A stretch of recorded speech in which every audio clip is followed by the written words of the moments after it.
Good afternoon and welcome back all of you. I think so both the sessions on either of the sides were pretty interesting. They elaborated a lot of things with respect to market, technology, how the consumer behaviors are changing, and from regulatory aspects also.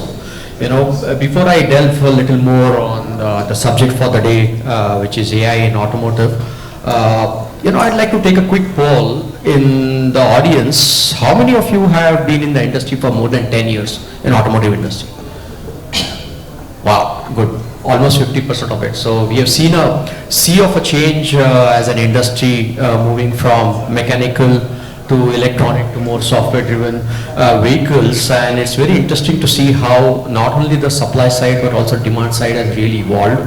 Of course, there are a lot more challenges that need to be addressed from time to market perspective, from users perspective. So I believe there's a lot of these challenges that the industry is facing today.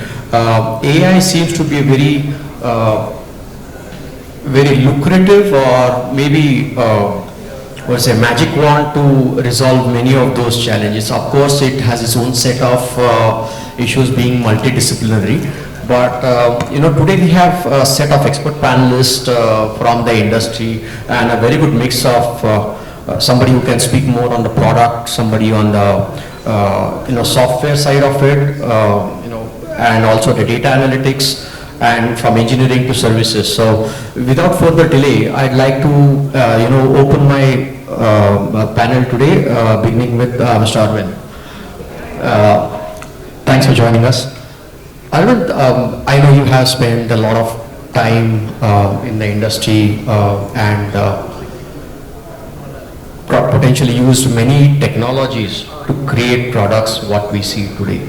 Now, where do you see a potential use case of AI in the automotive space? Thank you, Jinal, and good afternoon, everybody. Hopefully, you had a good lunch. So when I look at AI in the automotive space, if I take a step back, right, we're talking about screens and other things that can kind of segment where we see the vehicle and why AI becomes important in the vehicle.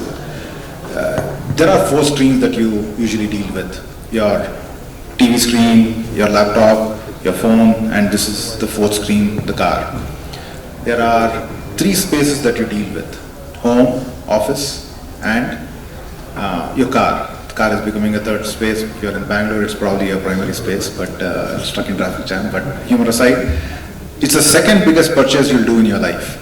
It's second only to your home, right? And it's the most sentimental, emotional, personality reflecting purchase. That's what your passenger vehicle for you is. Why is it so? If you take as examples, right? So when you are in your teenagers, you want to have the vehicle showing your personality on how fast you can do, what you can do, how rugged you can use. You become a family person, your vehicle changes. You want to have n number of seats depending on your in-laws being there with you, parents being there with you. You want a larger car. You become an empty nester, you want a different kind of a vehicle. So it is a status symbol. The level of customization you can do, personalization you can do in a vehicle is so much more than carrying your iPhone, where you can just say an iPhone. You can't really personalize it beyond putting diamonds around it, right? But in a car, the color of the car, the interiors of the car, the leather versus non-leather, the finish, buying a Lamborghini versus buying a van, Innova for your transportation, this really is an extension of you that you can actually carry it everywhere. Once it becomes an extension of you, how do you personalize it? Today, software-defined vehicle has the dream, but it's not able to achieve the dream because it doesn't know you very well. It doesn't understand what you are. You have to go choose, I want this profile. You want to go choose, I want this seat setting. But it really doesn't understand you from a complete personality perspective. That's where AI starts coming into the picture, right? It really, if AI is a companion of yours, the same AI agent sitting on your phone, say AI agent analyzing your car, it knows how you drive, it knows what your seat settings are, it knows your behavioral templates. Each one of this, it studies and understands you. And depending on when you're speaking, who you're speaking, it knows your moods. that's where actually it becomes a true extension of you, and then kind of feels more and more close. So AI really is the accelerator and a necessary bridge that needs to be built between you and a software-defined vehicle. A very interesting perspective. You mentioned you, and when I expand that you in the business context, is basically we need more data actually to understand the customer's behaviors, likes, dislikes, to actually design more customer-friendly vehicle. Rajiv, coming from a similar background and the fact that you're spending on data analytics, how do you think we could map, track, standardize the data to make it truly user? Thank you. Just taking a step back, we have reached a stage where everybody wants to use the fancy word AI, generative AI, machine learning, etc. I mean, it's almost like scoring a point. So if you have a PowerPoint presentation without these keywords, then question is, what are you doing? If it comes to career development, the first question asked, what are you doing in digitalization? Throw in a few words on AI and machine learning, and then you're there. But the most important base of that is data. There is no AI and machine learning without data, and it all starts at the root of that. We tend to think that we have generated a lot of data over a long period of time, but how good is that data? How structured it is? Is it in a way that we can use it? There is a huge amount of effort involved in labeling the data. I mean, we all use ChatGPT in various ways, but how many of us realize how much of efforts have gone into the data part of it over several years? So that's a huge investment. That's the first thing to keep in place. So therefore, there are two types of data. So one is the external data, which all of us are aware, which can come from the users, consumers, from the cars and connected cars. But then there's also a lot of internal data. Right through the product development process, we create data in all stages of our process. So I often try to think of an analogy where, let's say we talk of physical testing. We do a physical test, we generate a report. We are only interested in that particular question for which we did the test. After that, what happens to the report? It's almost like putting into a shredding machine. So just imagine the power that if there is a system which is learning from each and every step that you have done, like what Arvind mentioned, that it's learning all through your product development process. Over a very short period of time, the power that it can have is unimaginable. And today, at least we have come to an understanding that every area, every individual can have something to do with AI, but it's important to understand the journey needed to go there and the investment that needs to be made to go there. So it all starts with data and not with AI. Excellent. I think so that's the base for any good model or AI implementation. Rajiv, you broached an interesting topic. How many of you are using AI or ML in the hype cycle for your career boost? How many of you believe it's still in the hype cycle? Hype cycle, okay. So if I see a similar reactions 10 years ago for some of the technologies like ADAS or a couple of others, electrification per se, that why India can't be a place to adopt electrification orders. I think so we are in a similar zone today. There are challenges to revolve around. I have a couple of follow-up questions for you and Arvind also, but at this point, Mr. Bala, I want to have your perspective on what accelerations can AI bringing on the product designing and product development. Very good afternoon, everyone. I think post-lunch session is always difficult, so we can keep it more interactive so that everybody is awake. So there is really an interesting question. So there is a topic on whether AI is a fancy word. Everybody is talking about, every field is talking about AI, and we are talking about data. We are talking about software-defined vehicle where AI is playing a bigger role. So coming to the product development. So can you just imagine what is the product, full product development time, I'm talking about passenger cars, in the current scenario. Can you just imagine what is the period, full vehicle, start from scratch until the vehicle is on the road? 3 to 4 years. 3 to 4 year? Okay, so everybody agree that 3 to 4 year time. So 10 years ago, can you imagine, even Tata developed Indigo that took a bit longer because the first entry. How much time it took 10 years ago? The same range. Double the time. Yeah, it's about 4 to 5 years. So 4 to 5 year period was 10 years ago, and now 3 to 4 years. Some vehicle can be done little bit less than 3 years. So next evolution is in 2 years time. How we can bring, the first change happened, we moved from a more like physical activities, like every manufacturing industry if you enter, there used to be, I don't know how many people have seen, there is a drafting area. Anybody have seen? Yeah. There are people used to be called as a draftsman. So this draftsman, can you see anywhere?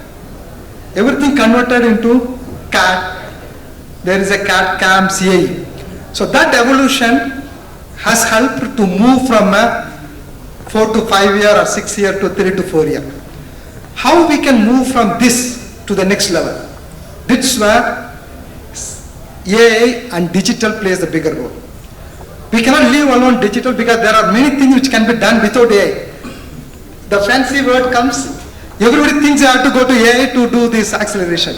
There is also AI and also there are digital elements.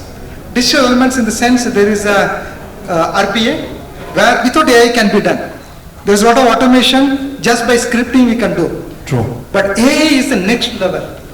Where it is next level, like we talked about CAE, if you have to do an analysis of the full model, you have to wait for the complete design to be completed and we have to do the analysis. So rapid prototyping is one of the... Rapid prototyping.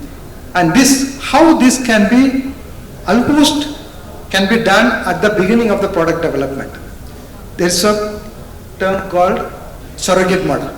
The surrogate model is, you don't need to wait for the complete data to be available. We can do in the early stage concept freeze, where we can do a full analysis and we can find is there are weak points and which we need to address. That can be done there.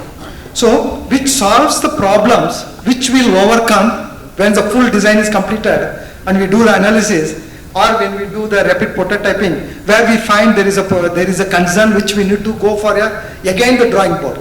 So those kind of aspects is really helping. So it's shortening your time to actually develop the product. Yeah, so that's the next evolution. AI is no more a fancy word. So it's a fancy word until you realize there is an application.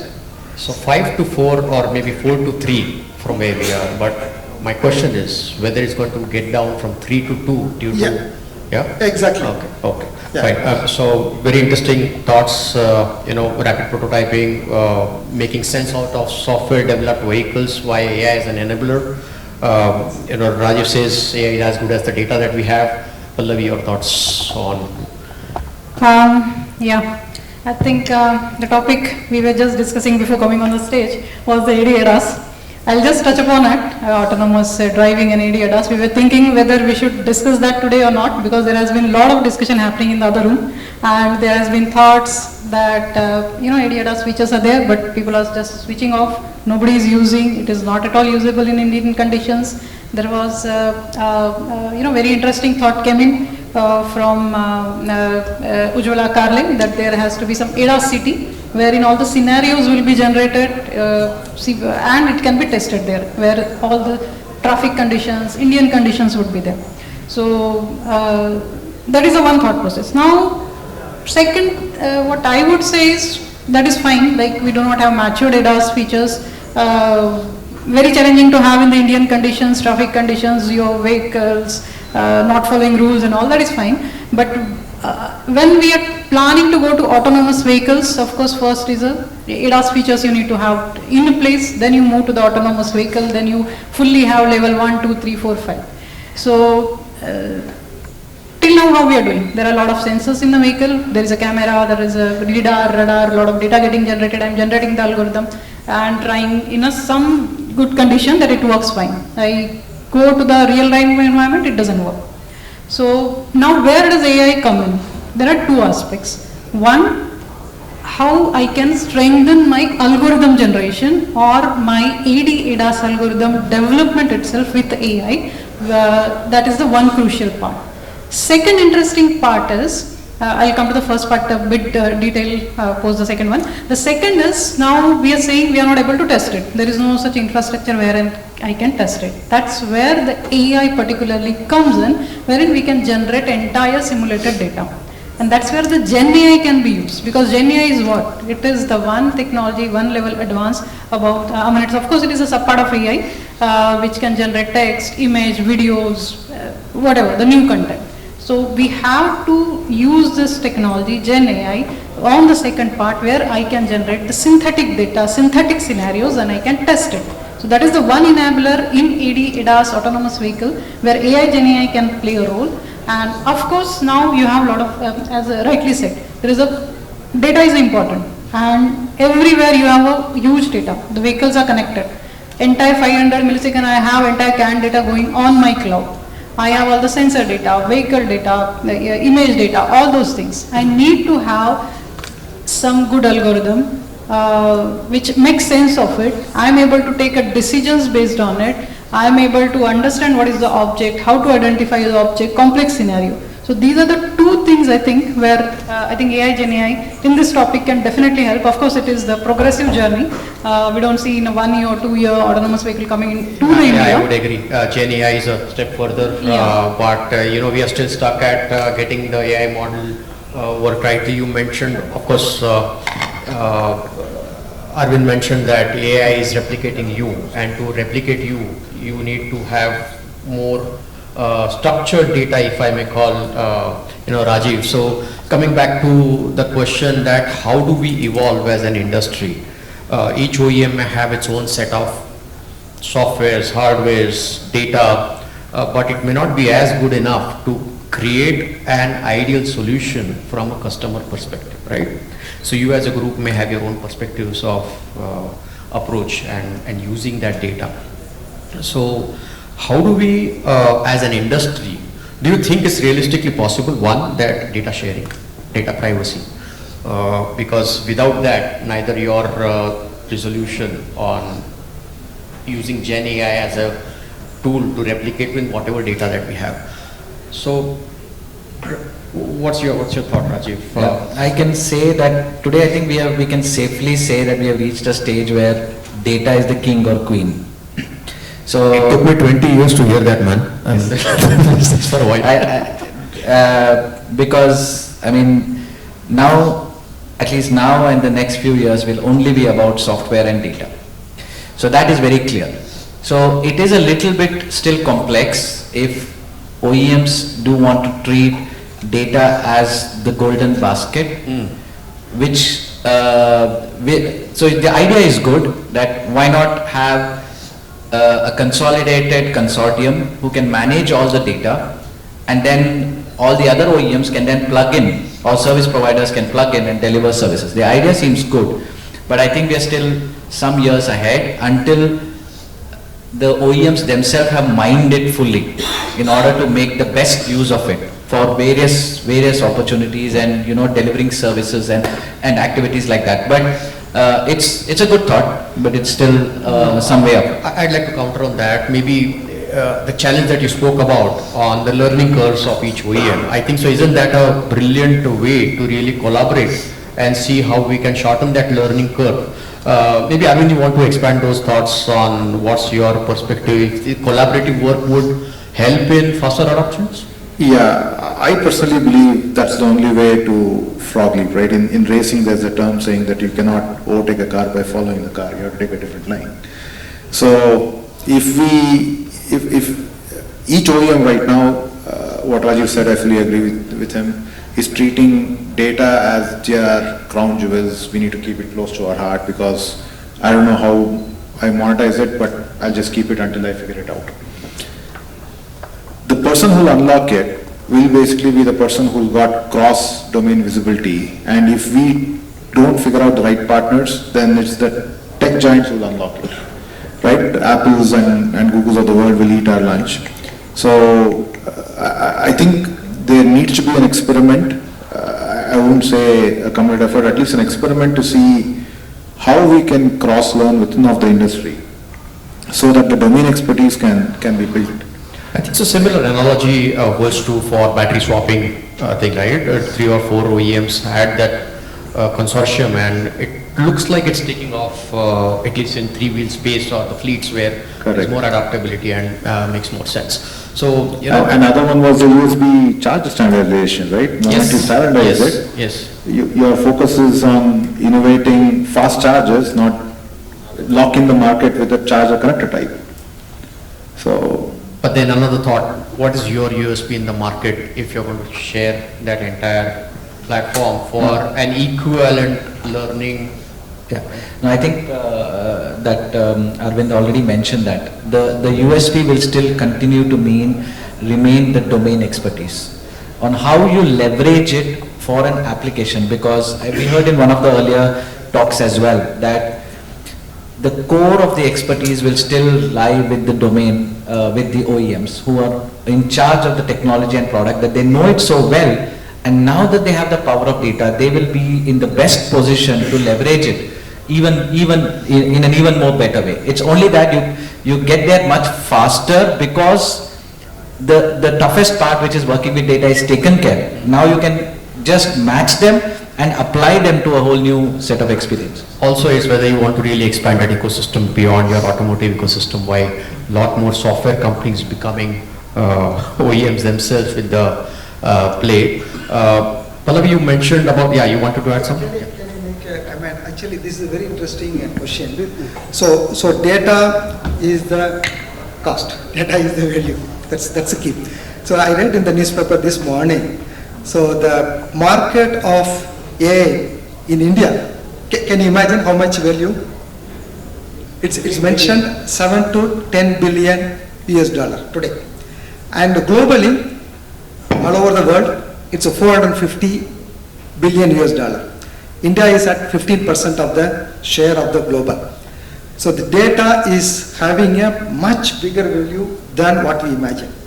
As you said about the consortium, of course, that is the perfectly approach where Europe is started to do. It's a very common approach in Europe. India is not so strong in that, but considering the value of the data, I think we have to all work together. But how the competitiveness plays the role.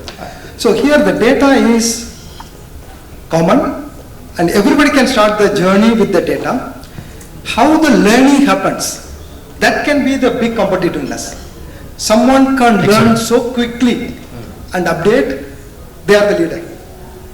If somebody is very much lagging and learn and do the changes, do the modification, for the case of autonomous driving, same, ADAS, advanced driver assist systems, how fast, you cannot be 100% perfect. If you have to wait for 100% perfect, it will take decades. It will probably enhance the weakest link to quickly catch up and also help shorten the development cycle and adoption within customers. And you continue to learn. Yeah, so that's one side of it. Pallavi, you mentioned Gen AI, images, videos. I can understand from B2B perspective, there can be some sense of data security or control. But when you look from a customer's or user behavior perspective to design more accurate ADAS features, if I may call, how are you going to do it with multiple cities, multiple user behaviors, multiple age group to make that Gen AI tool as sound to be ADAS ready? I mean, I see that as a key challenge to really a large scale adoption using. Not really, because see, Gen AI, when we talk about AI or now moving to the Gen AI, what capability it comes up with: conversational, personalization, adding the each human touch. So earlier what was happening is, what AI, I have some algorithm which I'll be applying, or maybe I'll have some learning part. When you get a Gen AI or the large language model which are pre-trained, which are able to adapt quickly. So what happens is I'm able to personalize quickly. Your choices, my choices would be much easier in that way. So in that sense as well, one is B2B or consumer specific also, it becomes more feasible or the possible. Brilliant application would be dealerships, improving the customer behaviors or understanding how the customer is likely to easily in the buying zone or So we had we had a exact application of that at the dealers and the service technicians. Today, they still need to go through volumes of documents of material in order to come to a solution. What if that was all learned and trained onto a generative AI kind of a bot, then which is conversing maybe even in natural language and their own regional language, they are getting to the solution way quicker than they could do it before. So this is a good case where it's internal, it's still within the dealership and it's trained on the documentation that's already available, but it's making this problem solving approach way much faster. I think so. It's an excellent point. Integrating multiple technologies, VR, AR, AI, Gen AI. But do we have enough human resources to really scale it up? As a company who's early adopters in this space, how many of you are actually thinking of aligning to the next skill sets or upskilling or reskilling here? One, excellent. Wow, that's 3%, 4%. Oh, all of a sudden. No, they're also saying no other option. Yeah, true. Honestly, there's no other option but to align, realign, skill, reskill, because AI is here to stay. Before I delve into the next level of thoughts, I want to, for the benefit of audience, from product R&D side or maybe from application perspective, 2 top use cases in AI, each one of you. Maybe if you can elaborate, and next 2 cases where you think is going to be the big thing that's going to happen. Okay, one use case I can say. So we used to have drawing checker. So the drawing is prepared, and then after the drawing is prepared, there is a drawing checker. So there are people, about 20-30 people whose just their job is to do the checking of the drawing. So we have a very good use case where the drawing checking can be done through AI. So the drawing checker still can miss something, but AI cannot miss. And it's not just you do a job which is check everything, also do a robust job. And we don't need people. It's not big value addition for human resource. So we can move them to some more high value added jobs. So there is also a fear that if some AI is coming, we are losing the job opportunity for human resource. So we can move those people to the high value added jobs. So this can be, I can say this as one of the good use case. Similarly, market research. So where you have to scan through various topics where people are going through the data and analyze the data and come through some information. So that can be done through AI. So that's the first thing I check, whether market research industry will survive. No, but yeah, I mean, there are specific use cases which done excellent job on that. So one more I would like to say, it's a very interesting one. In India, it's 150,000 people die on the road accident. So it's one of the largest, the highest number of accidents which are happening next to China. China is still leading us. And one of the primary reason for this death is related to drink and drive, or people are getting sleep during the driving. So those kind of things.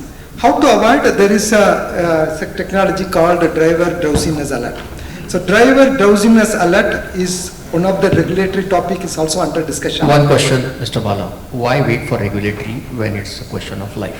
Why not proactive? Why Yes, that's where I'm coming. So driver drowsiness alert already introduced by several companies including Renault and Nissan, and we are also thinking how we can enhance. So one is we can do with the torque, the steering wheel torque check. And we can do with the camera where it's is observing the driver, and he can make the eyeball movement. The third thing is about AI. So AI can take a lot of images of people who is getting the drowsiness. And so much of images are there and it can alert. If he sees that somebody is getting the drowsiness, it can alert, it can create a big alarm. I think so many of those brands already had a decade ago in that feature. So it's about mass scale adaptations, which is a use case that you see is likely to happen more. Correct. So the confidence level in the beginning was 30-40%. Okay. And it's continuously evolving. So once we have about 60, 70%, 80%, then it can go into the real adaptation. So today we are coming into that stage of adaptation. Excellent. Arvind, your thoughts? Yeah, I will take one use case and one paradigm as my two things.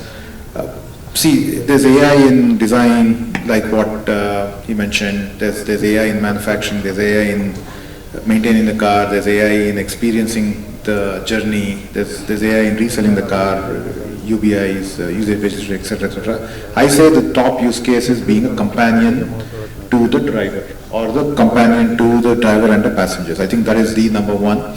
That companion can be a trusted person who can assess you, who can understand the moods that you're in, not only the drunken driving, road rage control. In each one of these steps, essentially understanding your behavior, understanding what you need, where you need to be there, and how do I assist you, becomes a live companion. Right, that I think is a paradigm I would like to see come in, and I think that is one element that will allow the adoption of AI from the general consumers heavily. The second I want to talk about is the paradigm shift. Today I still do not see a good breakage of silos. So each of these domains that I mentioned, design, manufacturing, usage of the vehicle, aftermarket, each of these are silos of their own. Your dealer AI has got a silo of its own, it's got no link into the manufacturing AI. What I would like to see is, depending on my driving pattern, I'm a guy who doesn't slow down at speed bumps. So maybe my shock absorber should be 10 mm more. I'm a person who's taking more highway journeys because I have a flyover to my work every day. So the design and the manufacturing of my car should get so hyper-personalized that the vehicle coming for me is based on my driving pattern, my driving needs, customized to me. That's a paradigm shift I would like to see also. Yeah, ideal, in an ideal world, yes. I mean, think of a situation you mentioned about your way driving, but AI is not smart enough yet to take that call whether you should brake or not to brake. In a way, in a situation where human can actually interfere is when you have a choice to make, whether there is a dog on one side and there is a vehicle on the other side. What decision should I make? So that is where human interference actually also comes in. And when you say you and I, or you and AI, if I may say, there's a longer shot from safety perspective. Yep. See, I think whenever we talk about autonomous, or whenever we talk about safety, or vehicle taking care of the drive by itself, two examples come to my mind and very popularly discussed. One, there's a dog or there's a young child and an old lady. You can't stop. Where do you go, right? Second is, what does the vehicle do when it goes to a cliff, because you've never trained it with the data, right? So I would say each of these today, what would you do when you're in that situation? Right? So you can, this is controversial, but you can offset those questions to the driver of the car and say, configure your AI to the way you do it, and make the driver own the liability for it. Why should I choose as the OEM whether the dog is hit or the cow is hit? That was my point. So right. So offshoot it to the customer itself. Let the driver choose. So it comes with its own set of terms and conditions. Yep. Okay. Yeah, so one area where we as Volvo Group have extensively been using is in fleet management services. So that's proven to be very effective. So this is about looking at a little bit like the driving pattern, and combined with the product knowledge that we have and the ability to predict what can go wrong and when. And now that can help in timely calls to the service station, unplanned breakdowns, and then maybe if we extend it further, can also help in parts availability. You can plan your logistics in advance, you know where you need the parts, so right time availability of parts at the right place can also be done through that. So this is one strong area where, I mean, we do it through our uptime centers. We have uptime centers as networks where customers subscribe to this and they get this, timely alerts and even prevent breakdowns. So that's one very effective area. The other effective area is in with generative AI, but looking into searching knowledge repositories. A large part of the time for every engineer is lost in searching and researching and redoing a lot of things. I think that's an easy use case to do to train all our internal knowledge repositories through a generative AI and make everybody get their information at their fingertips. So that's, it should no longer be that a few selected people are the sought after people because they know where the document is stored, or they know where the information is stored. It should not be that way. It should be for everybody. So those two are, let's say, already done use cases and very proven to be very effective. But what I see as moving forward is use of AI in simulation, all forms of simulation, and effectively cutting down the product development time from the 2 years to even rethinking why we should do physical testing. So a large part of the development process is in design, simulation, testing. That takes a lot of your time in redoing things. If all of that can be cut short by AI models which have been trained from the past, which you believe, you can go to a much faster time to market, and that gives you the power to do many more things. At OEM level, I believe a lot of this data would be already available, so it's an easy use case. So one, knowing the background that you come from Europe, I think so they were early adopters in many ways. But in Indian context, what do you think is the likely use case in next year or 2 or 3? So the knowledge repositories is a use case everywhere. So that's still valid. And the fleet management services that I said is very much in India. So we have our uptime centers which are monitoring. So those two are already there. And the work with simulation, we already are doing it here, but it's work in progress. So it will take some time before it can be materialized, but it's definitely a step in the right direction. Pallavi, your thoughts on 2 things you could change with AI in the automotive? Yeah, so I think a couple of them we already talked about. One, as you said, that's a huge cycle for entire vehicle building or program development. So that is the one area. Entire process SDLC optimization, starting with the requirement engineering, code generation, test case generation, automation. Entire process can be automated with combination of AI and Gen AI, and you drastically entirely reduce all the V cycle time that is needed. You can entirely left shift. So that is the one on the product development. End user perspective, if we talk about immediately what comes up, personalized services in vehicle, personalized services is a one. And if we talk about the long term, yeah, there are a lot of what we talked about, V2X, vehicles being internet connected, all the AD/ADAS cases. On the long term, I think that would be the case. Excellent. At this stage, I'd like to have 1 or 2 questions, if any. Somebody in the back there. Yeah, sorry, I can't see. Can you give the mic there, please? Oh, right.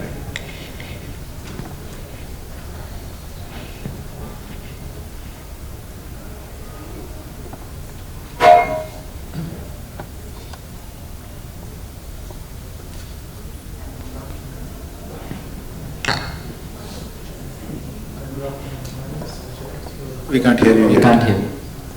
I think they've not turned it on. Good afternoon. My name is Vijay. So the question I had is about AI bias. So is there anything that is being done to ensure that there is no bias that seeps in? Because it's typically, you've got data lakes and data swarms as well, right? So what is it that is being done by OEM? So what is it that you guys see to ensure that the bias doesn't seep into the decisions that is being taken by AI? I can start and others can add on. So, see, bias is real. Bias is there in humans also, right? Knowingly, unknowingly, and based on our upbringings, based on our experiences. That's exactly what AI also is going through. And the only way the biases can be controlled is start tagging those biases and retraining. So that's the effort that's going on. Once these biases, I think about 6 years ago or 5 years ago is when it got exposed on when we were doing image recognitions, the racial biases started coming across in a very negative way. there is efforts going on in each of our efforts within of our own company on how do you eliminate these biases one by one by retraining it. And there again, it is, the way we are dealing this is a training, testing, retraining efforts, that cycle kicking in. So there is test cases and special trainings that we do to remove any biases that might exist. But it is still a cat and mouse game. We will still see bug fixes. Those are all still defects, the way I see it. And it needs to come back into the training cycle. And just to add, where does bias come from? If you take a human, bias comes out of where we are, where we are grown up, or what's the environment that we have seen. What have we been trained on? History, basically. Yeah, what have we been trained on? So if we tend to train the AI model exactly on that will also tend to get biased. But here there's an opportunity where we can actually remove the bias by, like Arvind said, by having a wide variety of training and being able to incorporate that ability. But yes, it's still some way to go. Okay, so I have a follow-up on that. So you must have heard of this Rumsfeld matrix, right? Known knowns, unknown unknowns. You have these 4 quadrants, right? So Nicholas Taleb basically spoke about the black swan event, etc. Right? So usually it's about, we usually say that, okay, if you have enough data, it's known. But when you see the root cause of bias, as you guys are actually talking about, it's the human being. So naturally that means that the human being is the unknown factor out here. So from that perspective, are there enough efforts that is being put in to ensure that there is research that's happening from an Indian context to ensure that the biases that we as Indians have in place is rectified at that level? Because ultimately we are the ones, say we are second largest people to die in accidents, and we should be focusing around that, right? So any effort that is happening in that area?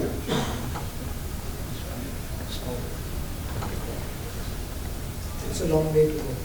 No, I think so, to address your quadrant issue, I mean, the quality of data, that's where actually AI modeling comes in, It is smart enough to say whether we have a bias coming out of that as a result or it's a fairly accurate model.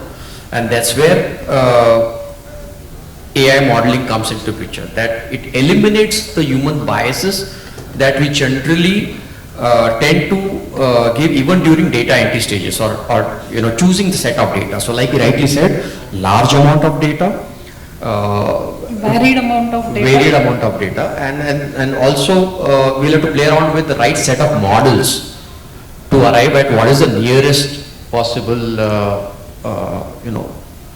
to eliminate that bias. Okay, so anything on any R&D effort that is being earmarked for the next few years on that, or that's still a gray area for us? No, it's $1 million question. Of course, in the data accuracy, so what we call as a confidence level, bias is also part of this. If we reach more than 90, 95% or close to 100% confidence level, of course, Correct. Everything is addressed. So this is the way it's ongoing. It's a progressive approach. And if you ask today, are we 100% achieved? Answer is no, certainly no. So we are on this journey. But rightly pointed out, it's also in humans. So, but addressing in human is a bit challenging, but it can be done. No, you rightly said, to complement his point that there are models which say whether you are really overfitting, whether 95 means good or 90 means good, and why. So that's where it comes in. Generally, as a human, you will say 95 is brilliant, but model will say, hey, to me 89, 90 is brilliant. Hold on. So that's where the bias is being addressed. Thank you so any much. thoughts or no?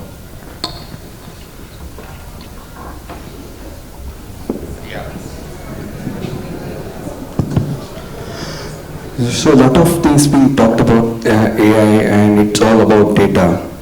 And when it comes to collection of such a huge data and kind of generating the learning out of it, and I think when the discussion was on, you also touched based about the privacy. So when it comes to giving decisions to AI, especially for the autonomous drive, where human life is at stake, what is that you feel as a panelist, that which use cases could be taken as good to have, must to have, or is there anything that you are thinking that okay, something which is still an entertainment could be okay to have, but something which is really causing safety issues probably needs to know. So in Europe, a lot of things are being already done, but I would like to know in the context of India and those OEMs and manufacturers who are working on these AIs, what is this that you take that into consideration? Yeah, so I can speak on behalf of Volvo Group. The first applications of autonomous vehicles that we thought about is where human life is already in danger. Okay, so these were critical mine locations where the drivers today are exposed to harmful environment. So that was the first place where we said we take the driver out and we experiment with autonomous vehicle. And that's been working very well. So it's a huge increase in driver motivation, and the drivers are no longer on those harmful sites. Then the other second use case that we have is in the hub to port logistics transportation, where you know it's a fixed route, you know it's always the same kind of route, and it always goes up and down in the same direction. So those are small steps in that direction, where the first step is where human life is already in danger because of extensive exposure. That's where you can try to experiment and then slowly progressively move from there. From Stellantis, the other angle that I can bring in also is, see, life's at stake.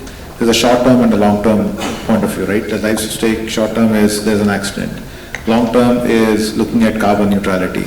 So AI also is something that we are using significantly to look at how do you reduce the carbon footprint so that you can make the world more greener, right? So there is that angle also beyond the drive safety that we are touching upon in Stellantis. That's a big deal by 2030 that we want to go. I think if I know, Volvo also has a similar charter to get to by 2030, I think, right?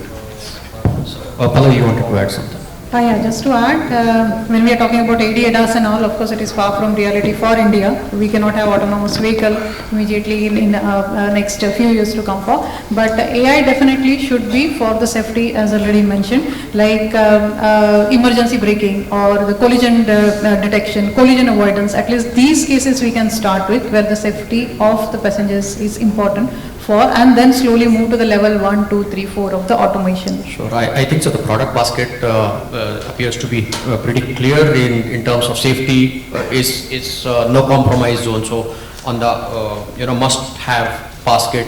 Along with that, if you see emission compliances or climate change, must have basket. Maybe product process improvisation. It's kind of OEM to OEM maybe good to have, or somebody's already achieved it. But this basket seems to be getting clearer, and everything to do with data, to do with customer. I think so it's the most sensitive basket, which may take a little longer, in my opinion. Yes, I am Somnath. So far we heard a lot of benefits that we can use AI in many of the domains. Okay. My point is that do you think that at some point of time down the line, whether AI will control humans, or how do you think it? I mean, we are all having the benefits of AI, but down the line, whether AI will control human or it will start controlling humans? ask Alexa. Sorry. So it all depends on us, how we continue to go one step ahead, and the thinking should be in a direction that what we know already very well, leave it to the system, and start thinking on a higher level of intelligence and thinking on what's the next level, and keep going, keep scaling in that direction. Then we will always be a step ahead. And at the moment, we are still in a stage where we still say human in the loop, that no matter however strong an AI decision is, you still need the human with the domain expertise to be able to take that decision. And I think that will still always remain, that the human factor, it will still continue to be a very strong assistant to the human, but the decision making is still dependent on the human, at least for now. So one more point of view on this, in addition to what Rajiv said. See, there is control in terms of explicit control, implicit control. I mean, if you look at the movie point of view, you are caged in the, and the robots are now ruling the world. That's the other one extreme, right? But the more elements in here is the subtle implicit control, like the amount of kind of information feed that you get on your Twitter or Facebook, anything else. So there is an element of a subtle influence that it's giving you. My personal example, a friend of mine and we kept talking a lot about is US going to go through a recession or not. He kept saying no, no, no. After about 2 months of debating this on, whenever we meet, I send him a link that actually showed US recession is possible. What that link did to him is from then on, every other day is getting a news message on how US recession is at risk. He never got that link until then, right? He never got that kind of feed from, once I forward to him. Now that's the implicit bias that is now building up to him. So when you say AI controlling, you don't even know like a frog in a hot pan when the temperature is changing. So AI as a threat to human, I don't see, but AI is a threat to human who don't understand AI in next 10, 15 years, right? So that's a reality here to stay. I would see that as more of a collaborative than a threat, because if you think on the shop floor today, we have a lot of robots. Think of collaborative robots. You are already seeing that in advanced countries where human power is, manpower is costly, unavailable, and we are not too far away from that here today. So collaborative is probably a better word than threat. Yeah. Super. I think Thank you. so. Yeah. Hello. We have talked about the reducing the development hours to 4 years to 2 years. We may be reducing the development hours through AI regarding the development and the virtual simulations activity. But there are some activities like physical testing, which is particularly for the quality and safety of the products. Can it be reduced through AI for the safety and quality testings of the products? So I would say that it's a journey to go towards that direction, but there will always be those last mile safety, regulatory, critical tests that still need to be done. But at least it's a journey of today, if we are, 20-30% virtual and 70% physical, you can drastically increase that percentage and go as much as possible closer towards 100%, but there will still be that critical tests that still need to be done. But that is, and that is why we didn't say 0 years of product development, right? There will be some product development time, but it's about drastically cutting that down and going progressively in that direction. Yeah, taking Formula One as an example, right? It used to take about 20 years ago, about 7-8 iterations of crash testing for a Formula One car to get certified. Now it's one cycle. Why? You finished up all bug fixes in your simulations. The first test itself is passing, but you're still not replacing the last test. You still need to pass it with an actual test. You're not basically certifying it based on the simulation results. So it reduces your cost and cycle time both. Actually, the physical test used to be, once upon a time, it used to be the proving test.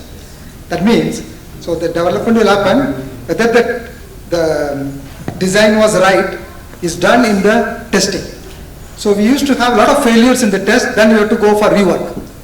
That is absolutely getting reduced. When we go into the design phase, getting strengthened, and with the AI, digitalization, we are almost, the test is becoming just a validation, just to come to a final consensus. Probably we may reduce based on the experience. So experts within that each domain can train that model a little bit better to, can reduce completely. Reduce or, at least support or to fast track it. Pallavi, you had any thought? Yeah, I think I agree completely. So definitely there would be the physical testing to be done, but AI is an enabler wherein 80% efforts you are reducing by it. You have software in loop testing, hardware in MIL, then you have virtualized ECUs and all. So all these things are enabling you to reduce the effort, but still, that 20% still remains. Thank you. Yeah, so just one last question. So ma'am was talking about generative AI. Sir was talking about reducing the product development, the whole time period, and improving. So AI is rapidly evolving every single day. However, India seems to be in a confusing state in terms of patents, the patent IP protection with respect to algorithms and artificial intelligence, basically computer related inventions, CRIs as we call them. US seem to have a very rational approach. India seems to be very confused. Sometimes they say that AI algorithm should not be given patent protection. Now there we can see a lot of patents which are granted these days for AI related safety features and all. I wanted to understand from an industry perspective how difficult it is to consider patent or patent portfolios and IP protection versus public disclosure versus know-how, technical know-how, like what has to be retained. Good question. I can start. As being a European-based company, we have the, let's say, the toughest standards. I would say that the AI Act is already mandating that every stage of your product development process, you need to document every AI tool that's used. So it's already a step in the right direction. Coming back to India, I think the small steps that we can do is when we receive the results, we can also track the sources. So as a first stage, what we could do is to reach the source in a faster way, in a more intelligent way, but then still validate the source and still use your traditional IP methodologies to say that, okay, I might be infringing on something, so I should not proceed.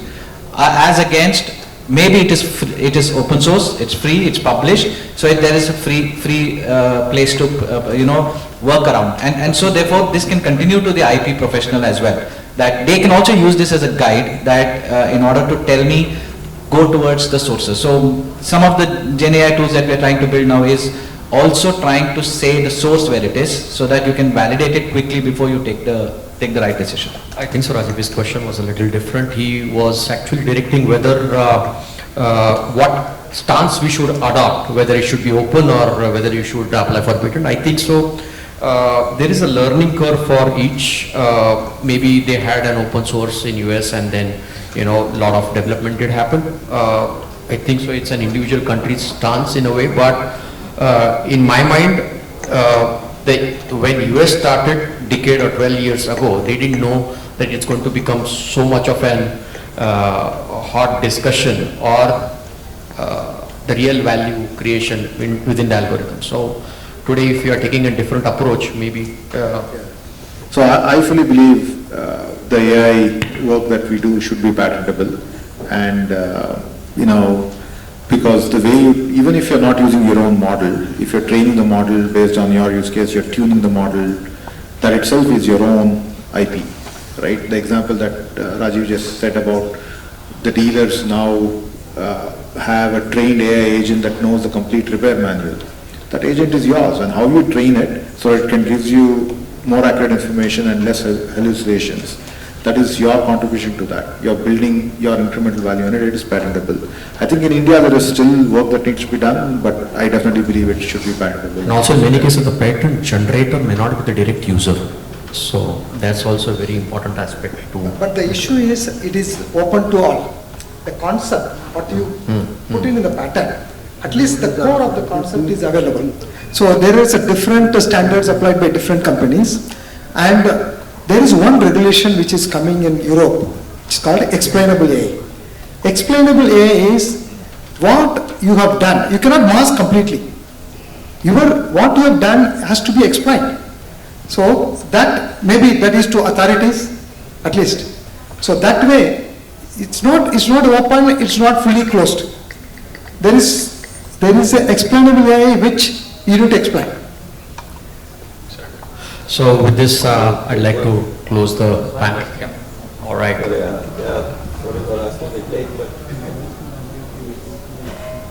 We can still hear you. Yeah. So everybody talked about the importance of data and how we need to train it. The fundamental question is, how do we generate data in the first place? Because as a system integrator, and three of you I see are from OEM, you don't have access to data, all the data. Right? Call me. Right? Or I'm also there. Right? So, but I think the practical problem that in the entire value chain where you have basically the integrator, you don't have access to data. So how are we going to train it when you don't have the fundamental data available in the first place? True. Be a part of OEM for a while. So I think just to conclude it in one line, in the earlier discussion we heard about right to repair. I think we might also get right to data very soon. True. where customers can start asking their own rights on data. So that could happen soon. Things is an evolutionary stage. We will get there soon. For all of us here, I think so. What we garnish from here is completely AI as an enabler. It is here to stay. There are 2-3 choices that we have. Be sit back, see the evolution, participate, be a part of that disruption, or be a part of that transformation. So thank you, gentlemen. I enjoyed the discussion today. Thank you very much, audience, for being active participants. Thank you. Thank you.